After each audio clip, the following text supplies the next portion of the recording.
When it comes to drumming in the modern era, few names carry the same mystique and technical mastery as Anika Nilles. For years, her name has echoed in musician circles as a drummer who combines precision, groove, and an almost mathematical sense of timing that feels more like an art form than a skill. But what truly brought her into the global spotlight wasn't just her solo performances. It was the moment when her secret technique caught the attention of members of the legendary rock band Rush. It all started during a private studio session in Berlin, where Annika was working on a set of experimental polyrhythmic grooves for an upcoming workshop. A mutual friend of hers, who happened to work with sound engineers connected to Russia's management, sent a short clip of her performance as a casual, "Check this out." That short clip would go on to spark an unexpected chain reaction. Within hours, the clip made its way to Rush's longtime producer, who reportedly played it for the surviving members of the band. Rush, known for their late drummer Neil Peart's complex rhythmic legacy, had long admired technical drummers who could push the boundaries of progressive rock and fusion. But when they heard Annika's isolated drum track, something about her feel stood out. It wasn't just the accuracy, it was the swing between precision and human groove, the ability to make mathematical timing sound emotional. As one of the band's associates later put it, she plays like a machine, but with the soul of a storyteller. The secret behind her style is something Annika herself has hinted at in several interviews. She calls it layered independence, a technique that involves training each limb to operate as a semi-independent rhythm unit. Instead of thinking in terms of left hand, right hand, or kick snare separation, Annika divides her rhythms into zones of movement, where every part of her body has a unique rhythmic personality, but still works in conversation with the others. This innovative approach doesn't just create rhythm, it creates texture. And it's this technique, developed quietly over years of personal experimentation, that caught Rush's attention and made the rock world whisper, "We might have found our drummer." After that clip of Anika Nilles reached Rush's inner circle, curiosity turned into fascination. According to sources close to the band's team, what struck them most wasn't just her technical ability, it was her sense of storytelling through rhythm. Rush had always been about musical narratives. Their late drummer, Neil Peart, wasn't only a master of odd time signatures, he was a composer on the kit, painting emotion through rhythm. When the band members listened to Annika's work, they felt that rare connection again, a drummer who didn't just hit drums, but spoke through them. Soon, word reached Annika herself that Rush's management wanted to connect. At first, she thought it was a joke. Rush was a sacred name in rock history, and she never imagined her modern fusion style could resonate with them.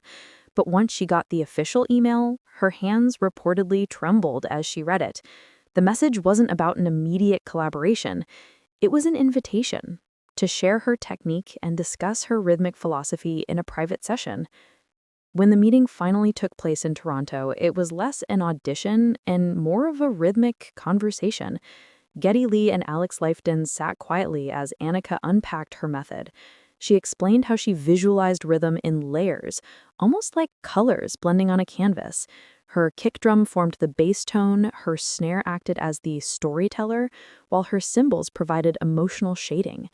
The Rush members listened intently as she demonstrated her signature groove, a 7/8 pattern that subtly morphs into 4/4 without the listener noticing. As she played, there was silence. Then Geddy Lee reportedly turned to Alex and said, "Neil would have loved this." Those words struck deep. For Annika, it wasn't about replacing a legend. It was about honoring one through evolution. Rush had spent years searching for a drummer who could bring fresh energy without betraying their identity, and that day, they saw a spark of that possibility in her. It was the beginning of something none of them expected, an unspoken understanding that the torch of rhythmic innovation might finally have a new bearer. The following months saw quiet meetings, jam sessions, and creative experiments between Anika Nilles and Rush's remaining members. They didn't announce anything publicly. No social media teases, no press leaks. It was all kept under wraps, partly because the idea of anyone stepping into Neil Peart's shadow was daunting, and partly because Anika wanted to ensure that her artistry spoke for itself before the world judged her. In one of their earliest private sessions, the trio reportedly revisited some of Rush's iconic pieces like Tom Sawyer and YYZ. Instead of playing them note for note, Anika reimagined them using her layered independence method. The results were astonishing. Every beat felt familiar yet refreshingly modern. She infused subtle polyrhythmic phrasing without breaking the song's core energy, creating something both nostalgic and new. Alex Lifeson described it as hearing Rush reborn through time. Behind the scenes, Anika worked tirelessly, studying Peart's live recordings, dissecting his drum fills, and paying homage to his meticulous phrasing. Yet, she wasn't trying to imitate him.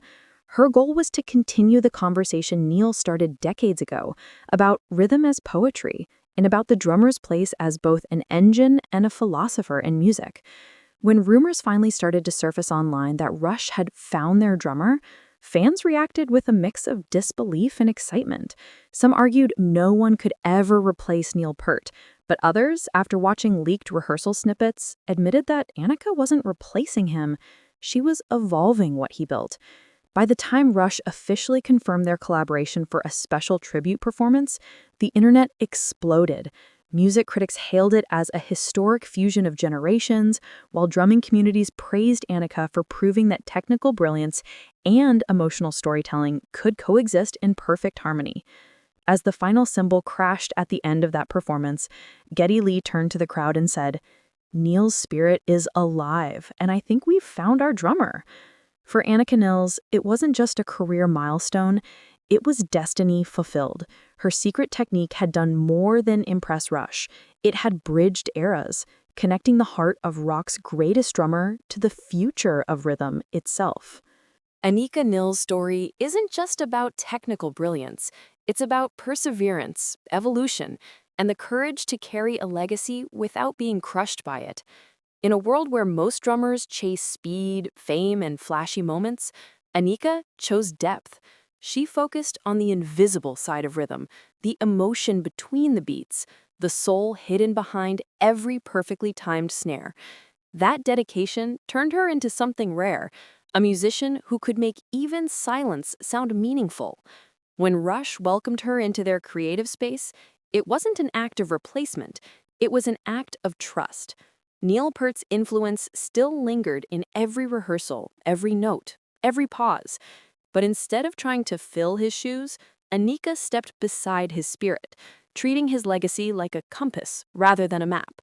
Her layered independence technique became the foundation for something new, a fusion of Rush's old-world complexity with her futuristic groove. The night of their first official performance together was one that no fan would forget.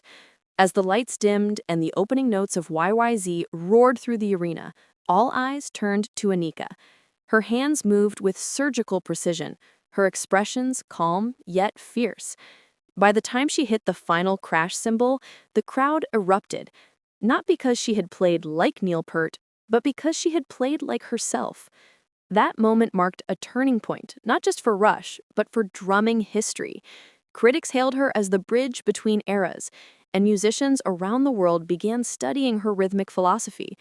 She had shown that innovation doesn't erase legacy, it extends it.